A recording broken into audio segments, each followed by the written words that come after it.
আসসালামু আলাইকুম। জেলা প্রশাসক কার্যালয় অত গাইবান্ধার ৬৬টি শূন্যপদে একটি নিয়োগ বিজ্ঞপ্তি প্রকাশিত হয়েছে, যেখানে এসএসসি পাশকৃতরা আবেদন করতে পারবেন। তাছাড়া যে সকল প্রার্থীগণের বয়স ১১ জুন ২০২৬ তারিখের ভিতরে ১৮ থেকে ৩২ বছর, সে সকল প্রার্থীগণ আগামী ১০ জুলাই ২০২৬ তারিখে বিকাল ৪টা পর্যন্ত এই নিয়োগ বিজ্ঞপ্তিটি আপনারা অনলাইনের মাধ্যমে আবেদন করতে পারবেন। এবং এই নিয়োগ বিজ্ঞপ্তিটি শুধু গাইবান্ধা জেলায় স্থানীয় বাসিন্দা যারা আছেন সেখানে সকল ছেলে এবং মেয়ে আবেদন করতে পারবেন। তো কিভাবে আবেদন করবেন, আবেদন করতে কি কি প্রয়োজন তা নিয়ে পর্যালোচনা করবো আজকের এই ভিডিওতে। তাই ধৈর্য সহকারে ভিডিওটি দেখতে থাকুন। যদি আমাদের ভিডিও দেখে উপকৃত হয়ে থাকেন তাহলে অবশ্যই আমাদের ভিডিওটি লাইক এবং শেয়ার করে দিবেন। পাশাপাশি আমাদের এই পেজটি ফলো দিয়ে রাখবেন। তো শুরু করছে আজকের এই আলোচনা। ১ নম্বর পদটি রয়েছে অফিস সহায়ক, যার পদ সংখ্যা হচ্ছে ৬৪টি। এই পদ আবেদনের জন্য আপনারা দেখা গেছে মাধ্যমিক স্কুল সার্টিফিকেট বা এসএসসি পাশকৃতরাই আবেদন করতে পারবেন। ২ নম্বর রয়েছে নিরাপত্তা প্রহরী, পদ সংখ্যা হচ্ছে ২টি। এই পদ আপনারা দেখা গেছে যারা এসএসসি পাস করছেন তারাই আবেদন করতে পারবেন।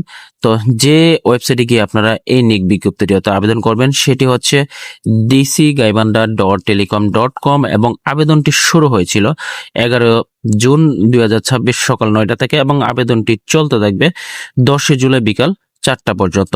এবং যারা আবেদনটি সম্পন্ন করবেন তারা পরবর্তীতে ৭২ ঘন্টার মাধ্যমে ইউজার আইডি দিয়ে আবেদন ফিটি সম্পন্ন করবেন। তাছাড়া স্বাক্ষর ক্ষেত্রে ৩০০x৩০০ পিক্সেল, যার সর্বোচ্চ সাইজ হবে ১০০ কেবি এবং রঙিন ছবি এবং স্বাক্ষর ক্ষেত্রে ৩০০x৮০ পিক্সেল, যার সর্বোচ্চ সাইজ হবে ৬০ কেবি এবং সদ্য তোলা একটি রঙিন ছবি ৩০০x৩০০ পিক্সেল, যার সর্বোচ্চ সাইজ হবে ১০০ কেবি দিয়ে আপনাদের আপলোড করতে হবে। এখানে আবেদন ফি নির্ধারণ করা হয়েছে ৫৬ টাকা।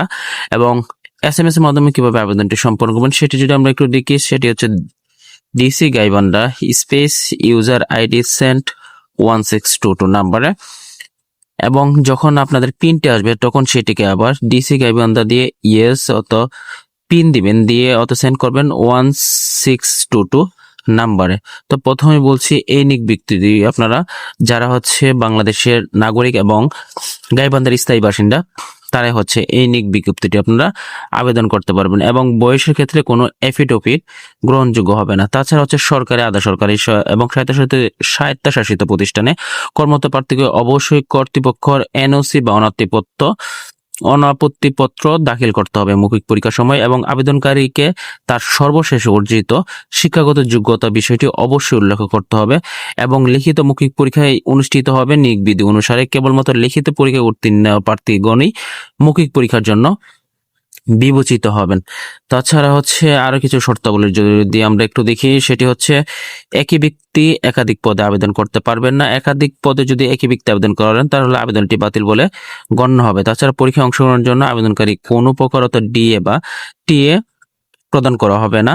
এবং বিজ্ঞাপনে উল্লেখিত পদ বা পদসমূহে চূড়ান্ত সুপারিশ প্রণয়নের ক্ষেত্রে সর্বশেষ কোটা নীতি অনুসরণ করা হবে। নিয়োগের ব্যাপারে কোনো প্রকার সুপারিশ বা তদবির প্রার্থীর যোগ্যতা পরিপন্থী বলে গণ্য হবে। তো